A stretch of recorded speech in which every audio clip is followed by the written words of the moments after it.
ইসলামাবাদে যুক্তরাষ্ট্র ইরানের আলোচনা ব্যর্থ হওয়ার কয়েক ঘণ্টার মাথায় ইরানি বন্দরগুলো অবরোধের ঘোষণা দিয়েছেন মার্কিন প্রেসিডেন্ট ডোনাল্ড ট্রাম্প। সেই সাথে ইরানে আবারও হামলা শুরু করার বিষয়টিও বিবেচনা করছেন তিনি।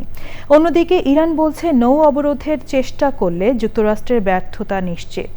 ইরানের বন্দরগুলো অবরোধের মার্কিন ঘোষণায় বিশ্ববাজারে জ্বালানি তেলের দাম আবারও বেড়েছে।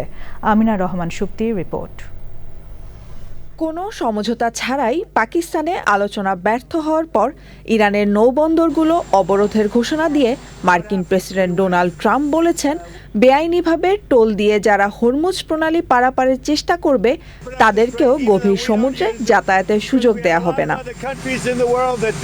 যুক্তরাষ্ট্রের সংবাদ মাধ্যম দ্য ওয়াল স্ট্রিট জার্নাল নাম প্রকাশে অনিচ্ছুক মার্কিন কর্মকর্তাদের বরাত দিয়ে জানিয়েছে, ইরানে আবার বিমান হামলা শুরু করার বিষয়টি বিবেচনা করছেন ডোনাল্ড ট্রাম্প।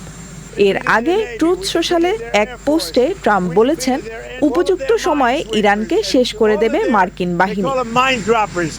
হরমুজ প্রণালী অবরোধের বিষয়ে ট্রাম্পের হুমকির প্রেক্ষাপটে ইরানের সর্বোচ্চ নেতার জ্যেষ্ঠ সামরিক উপদেষ্টা মোহসেন রেজাই বলেন, নৌ অবরোধে যুক্তরাষ্ট্রের যে কোনো চেষ্টা নিশ্চিতভাবে ব্যর্থ হবে।